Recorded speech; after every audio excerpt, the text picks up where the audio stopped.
Have you ever thought about opening your own mobile cart or kiosk business? Maybe the facility you manage could establish new revenue by adding coffee, food, or retail services. Cart King International can be the answer to your needs. Cart King is a North American designer and manufacturer of the finest mobile coffee, food, and retail carts and kiosks. Cart King has been working with clients and corporations across North America for 20 years, providing innovative designs, custom manufacturing, and timely delivery. Carts and kiosks are fun, and so are the dozens of designs on our website. Please visit us today at www.cart-king.com or just call us at 1-877-986-7771 and get your sales rolling. PureSoapFlakes.com, 218-568-2525. Have you ever heard of Castile Soap? Pure Soap Flake Company handcrafts fine soap bars, laundry powder, and concentrated soap flakes using organic vegetable oils from their northern Minnesota facility. Bathe your body and wash your clothes with pure soap products that are free of fragrance, GMOs, palm oil, sodium lauryl sulfate, and synthetic additives. Keep it clean, folks. Pure Soap Flake Company products are kind to living creatures and sensitive skin, safe for drains and waterways, and work great in high-efficiency washers and top and front-loading machines. Order today at PureSoapFlakes.com or give them a call, 218-568-2525, 218-568-2525. Pure Soap Flake Company is a proud member of the Handcrafted Soap and Cosmetic Guild. Is your credit in bad shape? Do you need a new car? Ready to buy a new house? You want to rent an apartment? Are you going to apply for a job? Any one of these activities, they're going to ask for a credit report and then check out your credit score. Let Dynamic Solutions 2 erase your negative credit remarks. They offer a life-changing, dynamic financial solution. The finest in fast, professional, affordable credit repair. They have affordable monthly prices. They accept Visa, MasterCard, PayPal options available. You go to www.dynamicsolutions2, that's the number 2.com, or call 424-888-2820. Now, if you enter promo code ED or you mention Ed Opperman, you get a 10% discount. How's that? You get a free consultation, all negative items removed, get back in positive credit position. Dynamic Solutions 2, life-changing dynamic financial solutions. It's the Opperman Report. Join digital forensic investigator and PI Ed Opperman for an in-depth discussion of conspiracy theories, strategy of New World Order resistance, high-profile court cases in the news, and interviews with expert guests and authors on these topics and more. It's the Opperman Report. And now, here is investigator Ed Opperman. Okay, welcome back to the Opperman Report. I'm your host, Private Investigator Ed Opperman, and our guest tonight is Vince Font, the author of American Sons, The Untold Story of the Falcon and the Snowman. So, Vince, now, they grab him at the hamburger stand, and they bring him back. Then they put him in that Colorado maximum security prison you were talking about? That actually happened much later. Okay. He was sentenced to Lompoc, and then he was on escape for 19 months, and he was brought back, and he was placed at Marion, which is another hardcore place. Most of the time that Chris did in prison was in solitary confinement, which I would think would be preferable if you were somebody who was a fish out of water and didn't know how to defend yourself, from attack or something like that. And 10 years of the 24 years, 25 years that he was in prison were spent in solitary confinement, not all at once, but 6 years of that was in, 24/7 lockdown with 1 hour a week to go outside. And I asked him about that. I said, didn't you feel safer when you were in there because you didn't have people, potentially sneaking up behind you? And he said, after you've been in a room with yourself for 48 hours, you're so hungry for conversation or for the presence of another person that you don't really care if the other person has a knife or, or some sort of a deadly weapon in their hand. You just want to see another person. Yeah, a lot, and the guards, they're instructed not to talk to the prisoners in segregation. He would have routine visits from physician, and the psychologist would come around once every month or a quarter or so. But the extent of the conversation there was just, are you having headaches? Are you able to sleep? And that was just about it. They were just kind of checking the list off. There was no real opportunity for any kind of either communication or any kind of therapy at all, for that matter. But did he still have support from his family? Was he getting visits and stuff like that? Phone calls? Most of his family, since they lived in California, and when he was transferred to Marion, it was in Indiana, they couldn't get out to see him, obviously. He did, and mainly as a result of the movie, he did get a lot of mail, fan mail. Mm. So he corresponded with people via letters and things like that. But one of the constant relationships that he had, friendships that he had, was that with Cait, who eventually became his wife. But at the time, she was, like I said, a parole advocate working for Daulton Lee's release. And in interviewing Chris, asking him if there was anything that he had to offer that he could, help provide, because she was just putting together briefs every 2 years to present to the parole board, which were routinely rejected. And they had a platonic friendship that went on for about 20 years. And around the time that he was released from prison, it was just, sort of the natural progression of things to get married. How old were they when he got out? He was 49 and she was 48. Okay. Daulton Lee was released from prison in 1996, 96 or 97. Get my years right, but yeah, he was released after roughly just over 20 years. And Cait had a friendship with Daulton Lee. One of the points we talk on in the book is, and treat sort of in a sensitive manner, was the fact that Daulton Lee had developed feelings for Cait, because she was sort of the one constant person that was always there for him, and the sort of a beacon of freedom, somebody that was fighting to help him get out of prison. And their friendship essentially ended when Christopher Boyce was released from prison, and Christopher Boyce married Cait. Really? That was the straw, huh? That was you feel sorry for the guy, because you think, first of all, he was culpable in the crime of espionage. Nobody held a gun to his head. But at the same time, he sort of had lived all his life for the last 20 years in prison, sort of thinking that Christopher Boyce was his boogeyman that was responsible for every bad thing in his life. And then at the very end, he takes the girl too. Oh.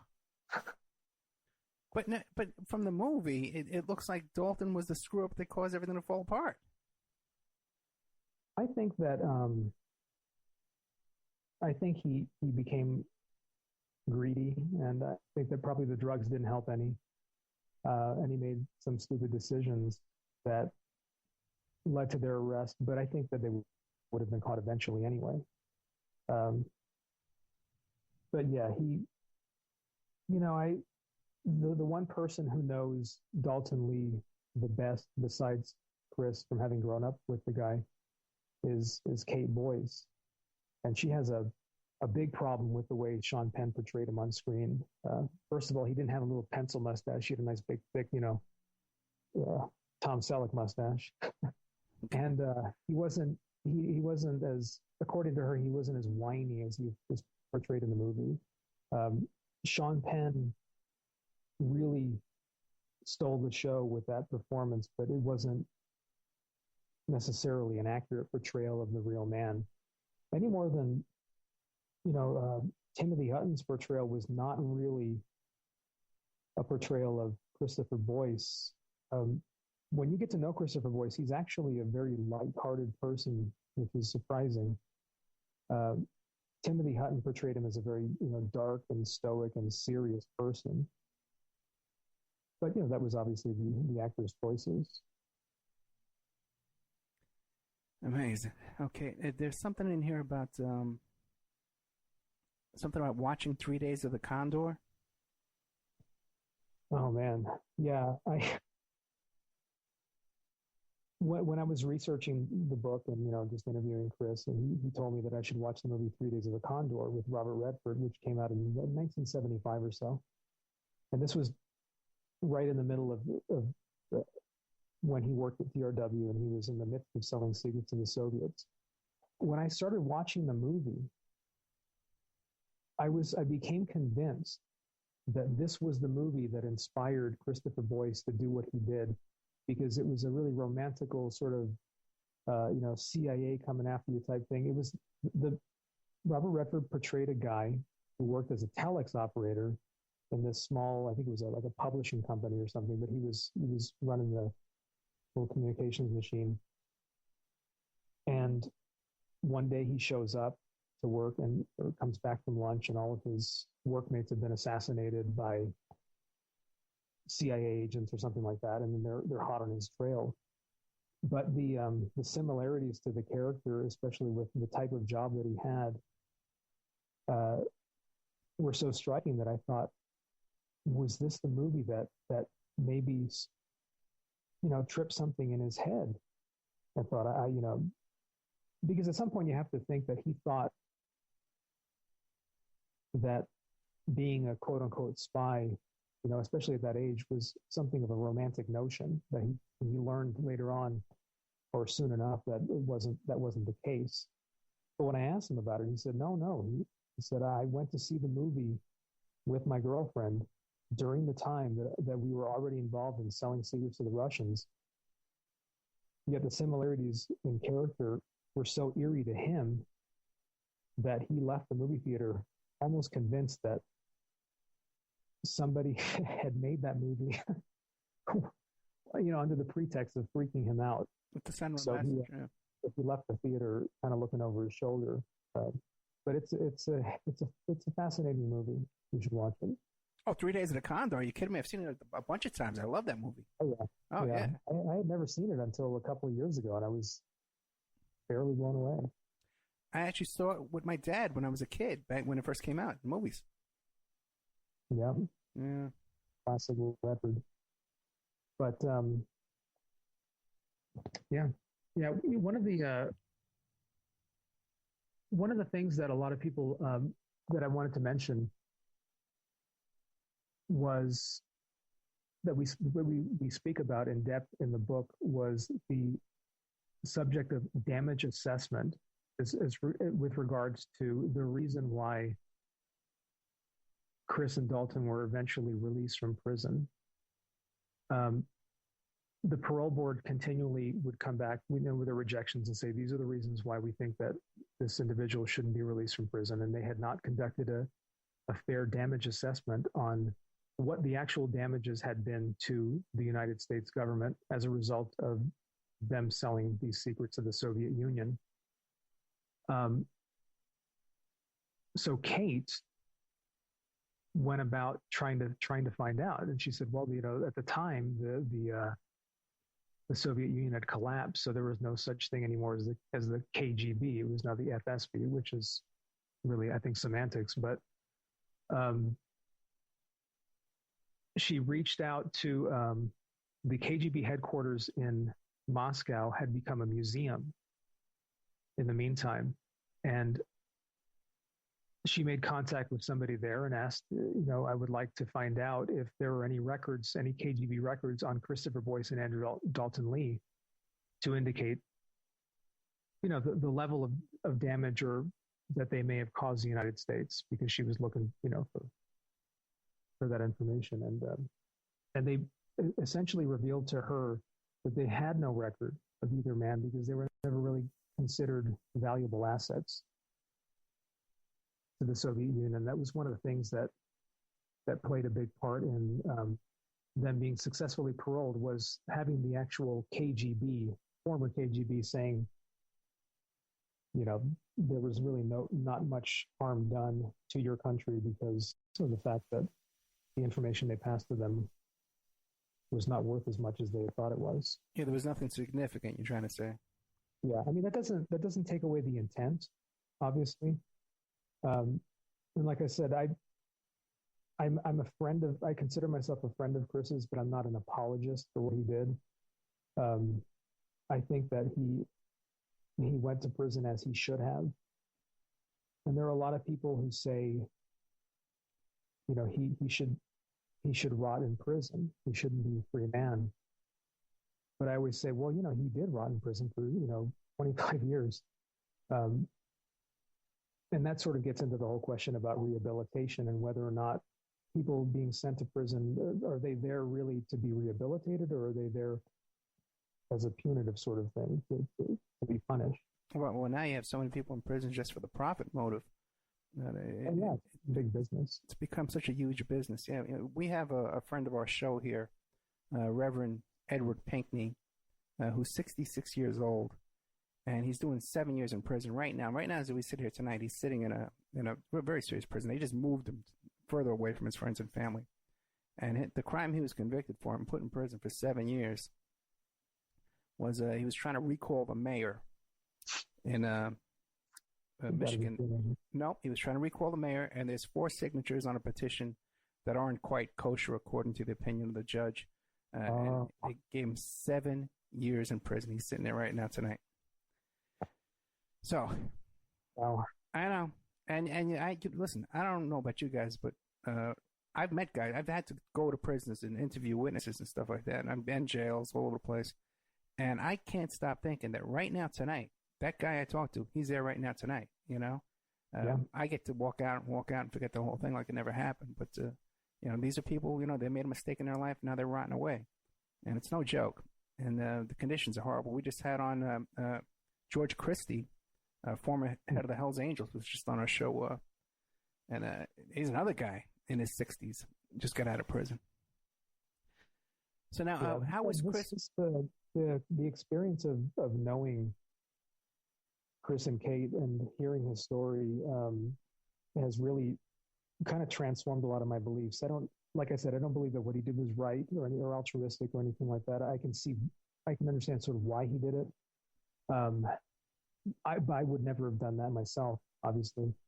What does he think about Snowden and stuff like that? Does he mention Snowden to you? Oh, yeah. As a matter of fact, and again, we have this on our website at thefalconandthesnowman.com, where around about the time that the Snowden story broke, there was a sudden surge of interest in hearing from Christopher Boyce, because somebody wrote an article called The Falcon and the Snowden, and they were sort of kind of drawing parallels in a way, because I think it's because both guys were in their 20s, and it was, if you ask Chris, he does not believe that what he did is the equivalent of what Edward Snowden did. What Edward Snowden did, in his opinion, was something honorable and right, and trying to, and doing it in a proper way, not necessarily through proper channels, but in a proper way, with good intentions, as opposed to just turning around and selling secrets to an enemy state. But Snowden has this from the comfort of time, that he's seen how these other guys have done it, and he says, well, I'm going to do it a different way. If not for Falcon and the Snowman, perhaps he would have tried the same way as well. He might have been hopping over the wall in Mexico over there. You know what I mean? It's entirely possible. And I did ask Chris that. I said, don't you wish that you had like WikiLeaks back then? And he said, oh, of course, I might have done something different. But he didn't have that avenue open to him at the time to sort of to give him an opportunity to air the real reasons why he was acting out, which was the fact that the United States was meddling in the affairs of an ally country. And he just had indignation and anger, and he sort of wanted to strike back in the only way he knew how, because he had access to these documents. And let me ask you this, okay? Now he's a smart guy, you know. He didn't realize he's a savvy guy too. He didn't realize this going in there to work for these contractors that the U.S. government and the CIA were overthrowing foreign governments and doing all this kind of stuff. He didn't know this. Apparently not. I mean, believe it or not, his prison experiences may have transformed a lot of his beliefs, but he's actually a very conservative person. He was raised in a conservative household. I think he was rebelling at the time, like I did when I was his age, when I was that age, rebelling from my father's beliefs and things like that. But he grew up kind of surrounded by authority figures in authority figures that work for the government, like for the FBI and things like that. And he really didn't. It really came as a shock to him. And it was a different time, but that's not to say that everybody back then believed that the USA was up to all good. Yeah. How old is he today? Today he is 62. Okay. So it's only by the next few years. So yeah, it'll be 62. Okay. And he hasn't talked or communicated with Snowden or anything like that, right? Is he still on parole? He has not communicated with Snowden, other than he does. He is somewhat active on Twitter, okay, which is a bit of a shock, but because of the fact that he, somebody that goes to prison in 1977 at the age of 24 and comes out in 2002 at the age of 49 really missed the whole technical revolution, and so he still uses like a flip cell phone. He never answers and things like that. But he does, email, and he does get on social media from time to time, and he has not directly communicated with Snowden, but I know he certainly follows his tweets. But we just had a guest on, Betty Metzger, who wrote the book The Burglary, about the activists back in the 70s that broke into the FBI headquarters and discovered the COINTEL program. Yeah. And she just met with Snowden, not even 2 weeks ago. All the burglars who broke into the FBI and Betty Metzger all had a seminar here in the United States. They're on a panel, and Snowden appeared on the panel as well on a TV screen from Moscow. I did see that, yeah. Yeah, Betty should be coming back to tell us about her experience with Snowden. Wouldn't it be great if we can get on Mr. Boyce on as well, the same show? I would like that. I think that he's a much more eloquent speaker than I am. Oh, no, you're great. I'm a much better writer than I am a speaker, but he is every bit as eloquent when he speaks. He's very, I don't want to call him reclusive, but he shies away from the public eye. At the time when the Snowden story broke, CNN called, they did a phone interview with him, and then they did an on-set interview with him and Cait about the book, and he kind of exhausted himself in that area, and he's really content right now with leading what he wants to do, which is just lead a quiet life, where he can fly his Falcons, and he still does that. Yeah, but hopefully, maybe someday. Yeah, I like to view him very quietly. It doesn't disturb him. Now, one of the things you mentioned here, though, is back at the TRW Black Vault. You're saying that they found Andrew Daulton Lee's fingerprint inside the vault somehow, and you guys are convinced that it was planted there? Well, I that's what I believe, because that's what Chris, Cait, and Daulton believe as well. The Black Vault was so tightly guarded that even supervisors couldn't get in there without notice. The fact that the FBI or the CIA found a thumbprint on one of the safes in the Black Vault was, when Andrew Daulton found that out, from what I understand, he was very, very troubled when he heard that, because he knew he had never been in there before. So he saw essentially that it was insurance to ensure that he was prosecuted. Well, did these guys even go to trial on this? Or they went to trial, or they they went to trial. They both went to trial, huh? Mm-hmm. With a jury of their peers. And I know that there were a couple of, it came close to, there were a couple of holdouts who, on both of their juries, as I remember, who didn't want to vote guilty because they had sympathy for them. But ultimately, okay, so for Boyce, now when he was captured, he gave a lengthy statement to the police. He cooperated, whatever. But he basically gave a confession, right? Mm-hmm. Yeah. But then, what was his defense then when he went to trial? Oops. Not guilty by reason of youth. Yeah, that's a good question. I've seen the book. I've seen the movie, read the book a couple of times. The extent of my knowledge of the trial and everything is really based on my reading the book. It's not something that I really went into in depth when I was researching this book, which was everything that came afterwards. Well, there's a lot of things you can do. If you're a defendant and you confess, you can later on try and say the confession was coerced. It was you get it thrown out because, maybe you weren't read your rights. There's a lot of ways you can challenge the confessions, and a lot of times you lose that challenge and they bring it in anyway.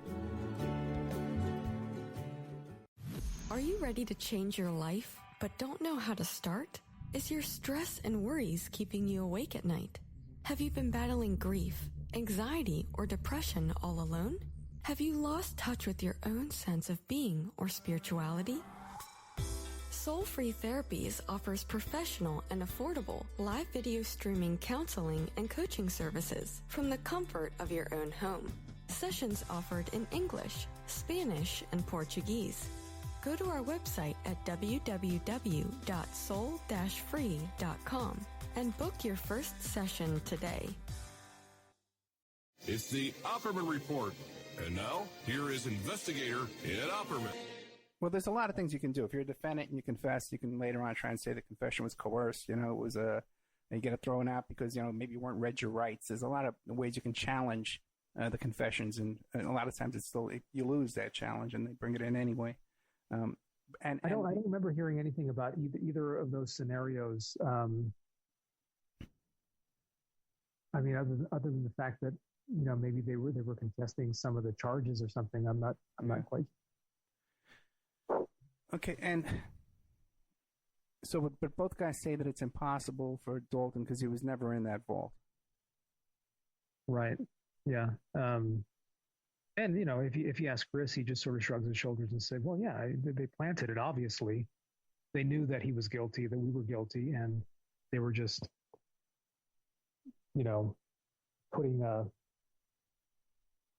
putting incontrovertible evidence to present that he was of his guilt." That's interesting, though, because why would the government need to place Daulton in that room when it's just as much of a crime that Boyce was taking the documents and passing them on to Daulton outside the room, in the street or at a party, That I don't understand. I mean, I think that maybe, I don't understand the legalities of it or the technicalities of it, but I would imagine that they just wanted this final nail just to make absolutely sure. Well, I can say this here. I've seen prosecutors lie a million times, and sometimes you're right. Even when they're lying, their story doesn't even benefit them, or fit the case. So much when you get to trial, it's just there's so much lying on both sides. You always assume that your clients are lying to you, but the prosecution too, man. It's just amazing. Now, you said something about thoughts on surveillance during writing the book. You felt you were under surveillance? Did you say? Oh man. Well, I tell you, it's not that Christopher Boyce really has anything of value today for the authorities, but I'm sure that he's being surveilled to some level. Every time I would call his house and talk to either one of them, I would always make a joke about, keeping it clean for the people who were listening on the other line. And I'm not somebody who's typically given to paranoia or anything, but I had an experience once while I was working on the book that it could be written off to something that just happened, but I had an entire chunk of the book that I was writing just disappear from my hard drive. Everything that I did to try and recover it failed. I ended up rewriting that portion of the book essentially off of memory, and I think it was actually better the second time around. But I am not saying that some happy-go-lucky NSA agent thought, well, I'm gonna mess with this SOB who thinks it's cute to write a book with Christopher Boyce and try to make a few bucks. So he, ruined a couple of weeks of my work. But at the same time, it made me a little bit nervous that maybe somebody somewhere was not happy with it, because before we had finished work on the book, we had announced it already. He was interviewed by CNN when we were still working on the book, and we, kind of put in a plug for the book and said he's working on a book called American Sons, and it'll be out, in a couple of months. So it wasn't exactly top secret, but yeah, I've asked Chris and Cait, and they both sort of nod their head and wink and believe that it's possible that he may be still under some sort of surveillance, just out of a desire to see him misstep and maybe send him back to prison. What does he do for a living now? Well, I'm sorry? What does he do for a living now? He is in the house, what do you call that, flipping business. Oh, really? Yeah. And actually doing relatively well. When he got out of prison, he had trouble finding work. One of the first jobs that he was able to get, because your parole is conditional on finding employment, and he had to apply for a job at Petco, PetSmart, one of those type places. And this was in San Francisco, where he was released to. And during the interview, the person interviewing him looked down at his name and said, "Are you You're Christopher Boyce, the Christopher Boyce?" And he said, "Yeah." And the guy said, "Oh, my little sister played your little sister on the movie." Oh, wow. Get out of here. So by that stroke of luck, he said, "Oh, you're hired." But which is it's a very, very small world. Now you're still in touch with him, like up until today? Oh yeah. I mean, he's a bit of a hard man to get a hold of because, like I said, he doesn't answer his cell phone. He does his work, and then he goes out and flies his Falcons.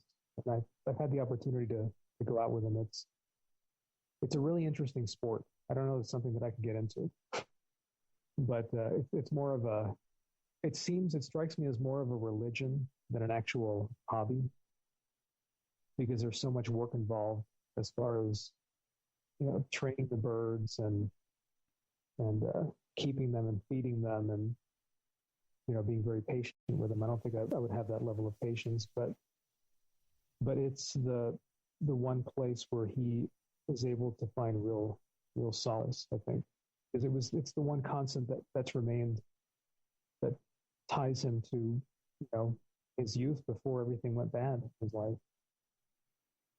Well, now today, since it seems like so much of the story is more interesting than the original story, the prison break, all that kind of stuff, how come there isn't another movie Well, without Dalton and Sean Penn. you're right. We have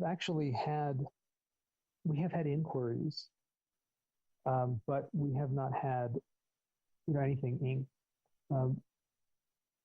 We've had kind of, I guess, what you call celebrity endorsements. Oddly enough, one celebrity who was a big follower of Chris and who absolutely loved the book was the comedian Kathy Griffin. And she tweeted about the book to all 1.5 million of her fans on Twitter. And, we have people who are kind of rooting for the book. These days, though, the publishing industry is in such a state that you don't write a book to make $1 million anymore. That's the truth. And the book itself, we decided to self-publish it because of the fact that,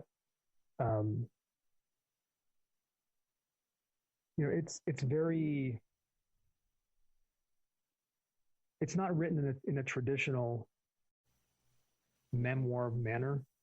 The book, when we sat down to write it, originally it was going to be told in the first person from Cait's perspective as somebody who is, she's a 3-4 time cancer survivor, and she has a lot of history, and clearly with working on the parole for Daulton and Christopher Boyce, and it was going to be her story originally. And then Chris became involved, and he wanted to make sure that his story was told accurately, because he didn't think that his story had been told accurately in his previous 2 books, written by Robert Lindsey, who is actually a really, really awesome guy who read this book and loved it so much that he wrote a review about it for us and everything. And he's become a friend, and him and Chris have gotten back in touch again after all these years. But yeah, the book is a very non-conventional, written in a very non-conventional style. And I think it's hard to sell if it's written in a non-conventional style as opposed to being a carbon copy of what everybody else has done in the past. When we set out to write the book, I kind of said, I want to Tarantino it up a little bit. Oh, really? To which they looked at me and said, what are you talking about? I said, well, I want it to be a little bit more interesting of a read than a traditional boring biography where everything is told in chronological order. The story in the book starts out in 2005, and then it goes into flashbacks, and Cait, her chapters are written in the first person. Chris's chapters are written in the third person. What's interesting about that is that the constantly shifting gears of the writing style in the book have led to a lot of people telling us that they read it in one day, which for the 350-page book is not that's not a small thing to say about it. But on the same token, I think that a lot of people think that the story was told and don't really understand that everything that came afterwards, especially to my perspective, when I found out that the real story and all the drama actually occurred after the convictions, whereas the movie, told the story of the crime and ended with them being sent to prison. But there's so much to the story that the book encompasses the 25 years of their lives. Now, Cait's cancer, was that while they were in prison as well, or that came about after? No, she developed cancer in 1998.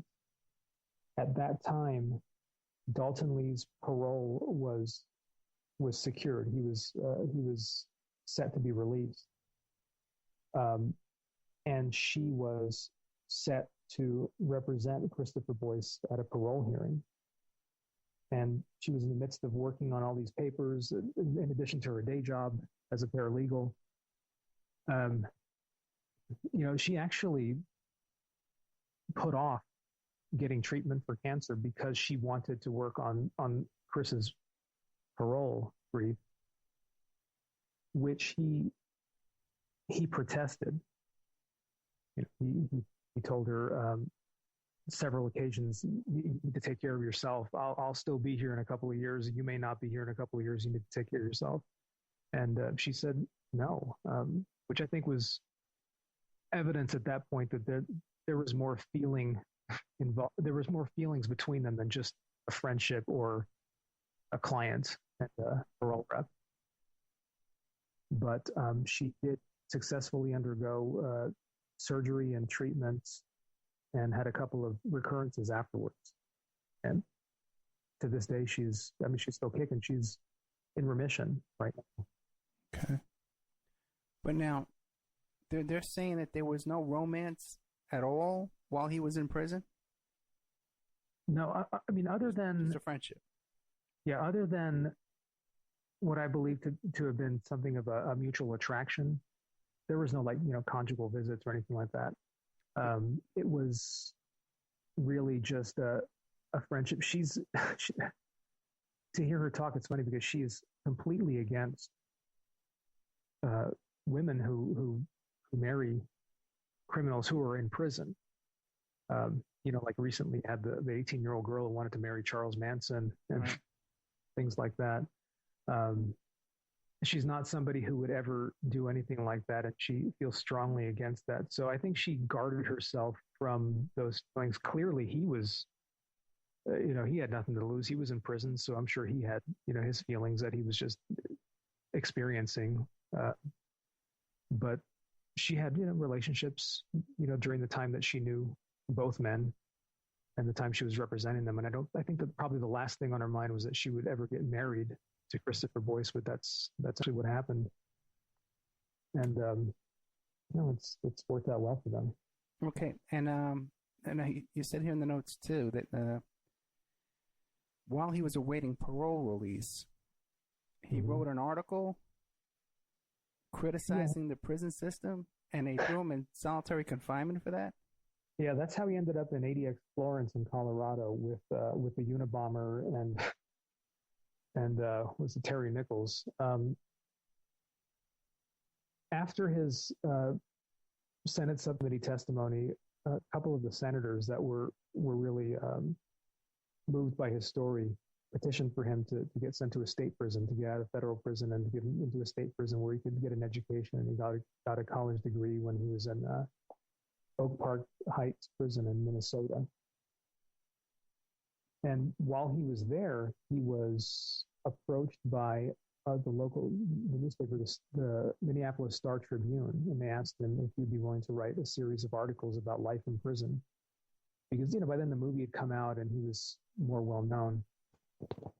And he would write these really eloquent articles. One of the last straw article was there was a prisoner who was this was a state prison now. There was a prisoner who was in there, and he had murdered another inmate.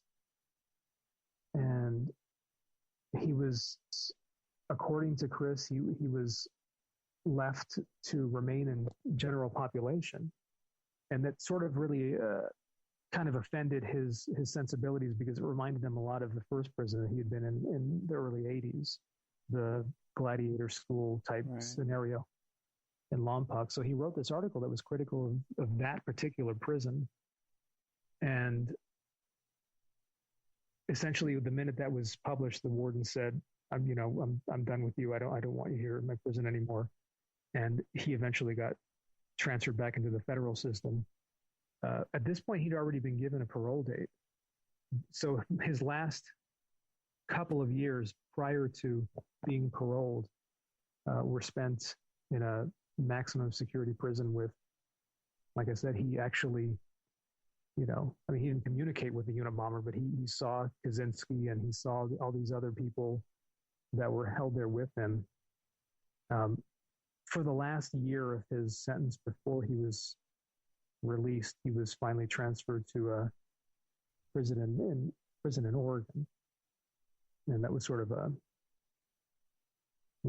wind down sentence, I suppose, leading up to actual parole. But yeah, he was in there with the Unabomber, huh? The Unabomber and some of the worst. And to hear that place was the absolute worst because it's just a place where you have absolutely no contact with anybody. Yeah. Yeah, I think that's the one where they had John Gotti in there, and you could watch the videos at the end of his life when he's talking to his daughter. He was half crazy, you know? Yeah, and I don't understand how he could possibly have made it through the prison system for as long as he did without either going crazy or without becoming a complete thug.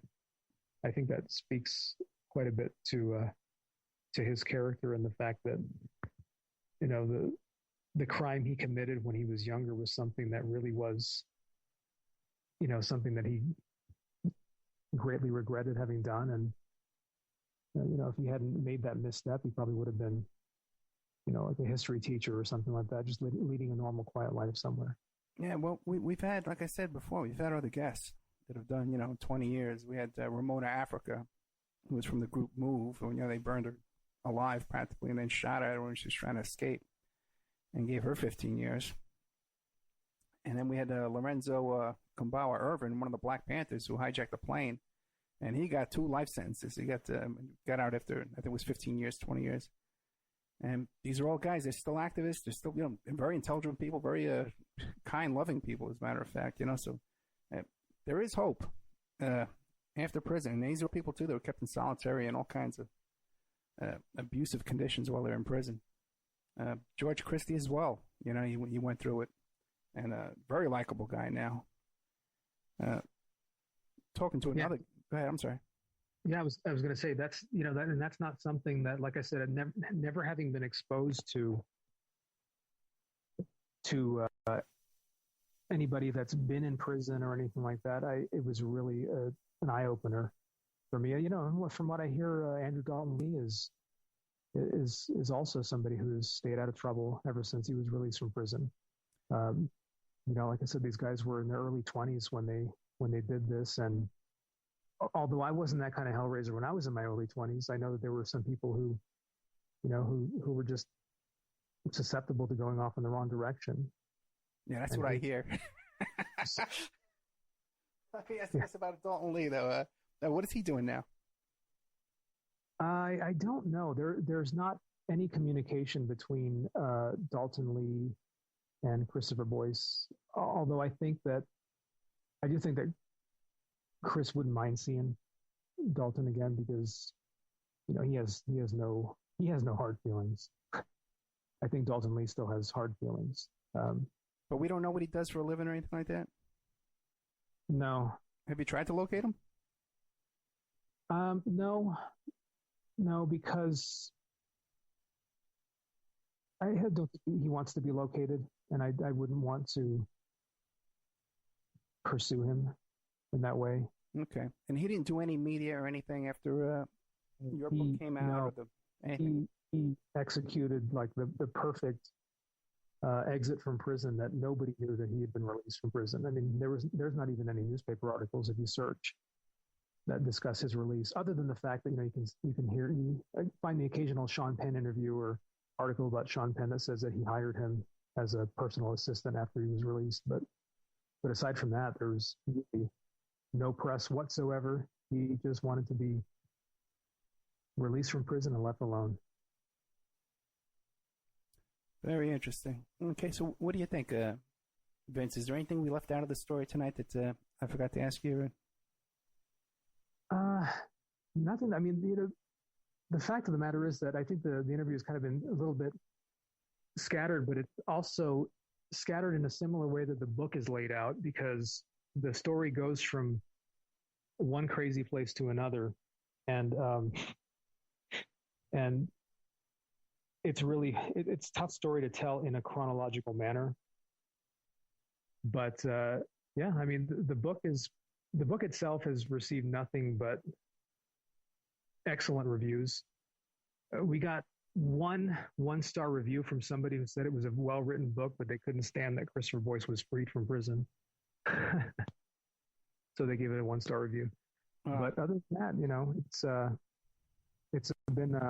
it's been very well received. And actually right now we've just started making autographed copies available on the website. So if anybody's interested in that, they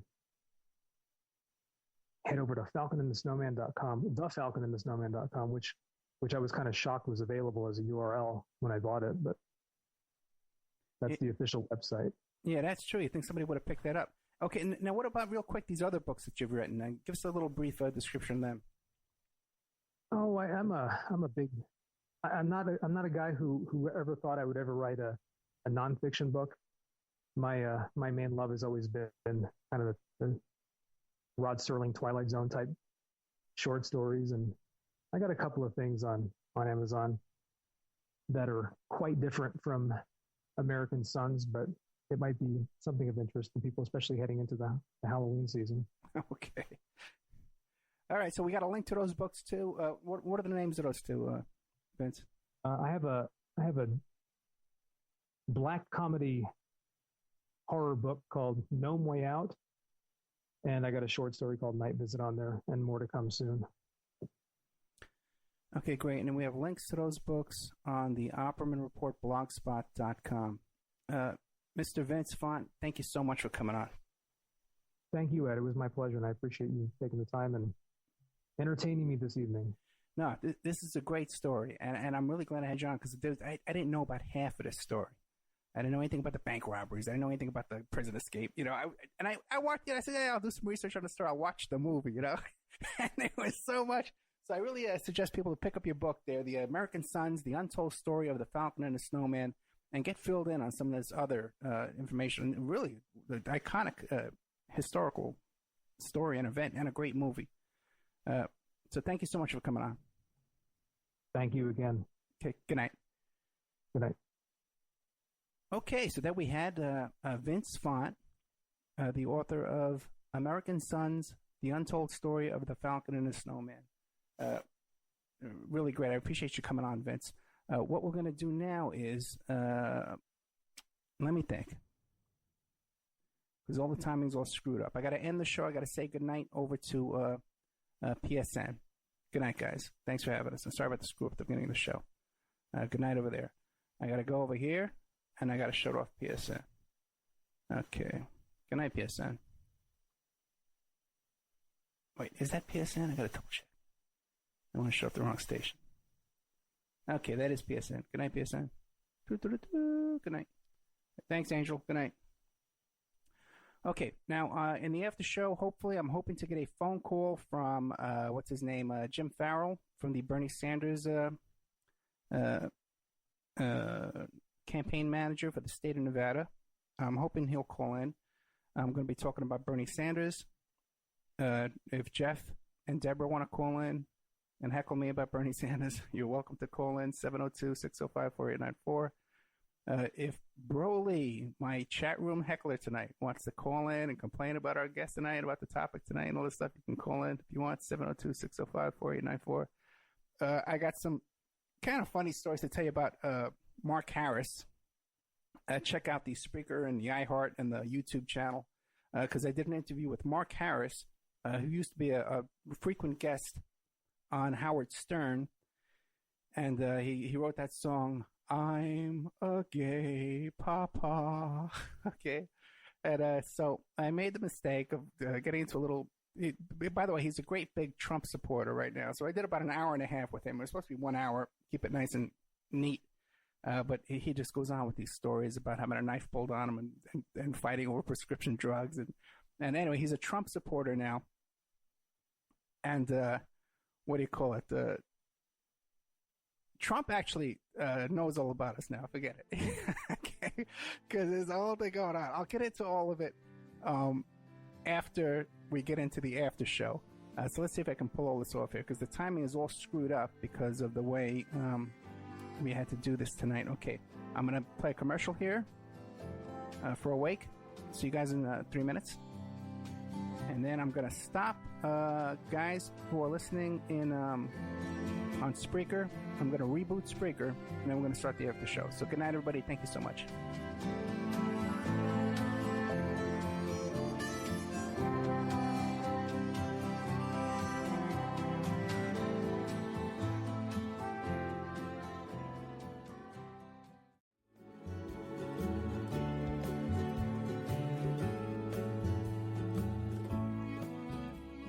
And now a word from our sponsors. OppermanReport.com. Hey, do you like what you're hearing? Do you like the work that you see us doing here at Opperman Report? You can support that work by becoming a member at OppermanReport.com. And as you have access to over 200 exclusive shows and interviews that you can't find on YouTube or Spreaker or iHeart or iTunes or KYAH. You can't find them anywhere else online, exclusive to our member sections, to our members. Also, too, there's images, videos, documents, court docs. And don't forget, you can hear your ad played here on the Opperman Report, reach hundreds and hundreds of thousands of people on a daily basis because the show is repeated every day all over the world. Contact me at oppermanreport@gmail.com and I'll give you a good deal on advertising rates. Have you ever thought about opening your own mobile cart or kiosk business? Maybe the facility you manage could establish new revenue by adding coffee, food, or retail services. Cart King International can be the answer to your needs. Cart King is a North American designer and manufacturer of the finest mobile coffee, food, and retail carts and kiosks. Cart King has been working with clients and corporations across North America for 20 years, providing innovative designs, custom manufacturing, and timely delivery. Carts and kiosks are fun, and so are the dozens of designs on our website. Please visit us today at www.cart-king.com or just call us at 1-877-986-7771 and get your sales rolling. Have you ever heard of Castile Soap? Pure Soap Flake Company handcrafts fine soap bars, laundry powder, and concentrated soap flakes using organic vegetable oils from their northern Minnesota facility. Bathe your body and wash your clothes with pure soap products that are free of fragrance, GMOs, palm oil, sodium lauryl sulfate, and synthetic additives. Safe for drains and waterways, and work great in high-efficiency washers and top and front-loading machines. They have a little promotion going on. Contact them to order some soap. Mention the Opperman Report. You're going to get a free gift. Order today at puresoapflakes.com or give them a call, 218-568-2525, 218-568-2525. Pure Soap Flake Company is a proud member of the Handcrafted Soap and Cosmetic Guild. Are you ready to change your life, but don't know how to start? Is your stress and worries keeping you awake at night? Have you been battling grief, anxiety, or depression all alone? Have you lost touch with your own sense of being or spirituality? Soul Free Therapies offers professional and affordable live video streaming counseling and coaching services from the comfort of your own home. Sessions offered in English, Spanish, and Portuguese. Go to our website at www.soul-free.com and book your first session today. Is your credit in bad shape? Do you need a new car? Ready to buy a new house? You want to rent an apartment? Are you going to apply for a job? Any one of these activities, they're going to ask for a credit report, and they're going to check out your credit score. Let Dynamic Solutions 2 erase your negative credit remarks. They offer a life-changing, dynamic financial solution. The finest in fast, professional, affordable credit repair. They have affordable monthly prices. They accept Visa, MasterCard, PayPal options available. You go to www.dynamicsolutions2, that's the number 2.com, or call 424-888-2820. Now, if you enter promo code ED or you mention Ed Opperman, you get a 10% discount. How's that? You get a free consultation, all negative items removed, get back in positive credit position. Dynamic Solutions 2, life-changing dynamic financial solutions. Hey, you, podcast listener, this is your last chance. After this, there is no turning back. Take the blue pill. You wake up in your bed and go back to listening to mundane podcasts that won't challenge your religious beliefs and your so-called truths about reality, the universe, and consciousness. Take the red pill. Subscribe to the Event Horizon podcast, hosted by Mark Anthony Peterson, and he will show you how deep the rabbit hole goes. Event Horizon takes a walk into the paranormal with a splash of conspiracy. It's the podcast that would be born if David Icke and the X-Files had a baby. Subscribe to the Event Horizon podcast by Mark Anthony Peterson on Spreaker, iTunes, Spotify, iHeartRadio, CastBox, Stitcher, or any of your other favorite podcast platforms. Remember, all we are offering is the truth, nothing more.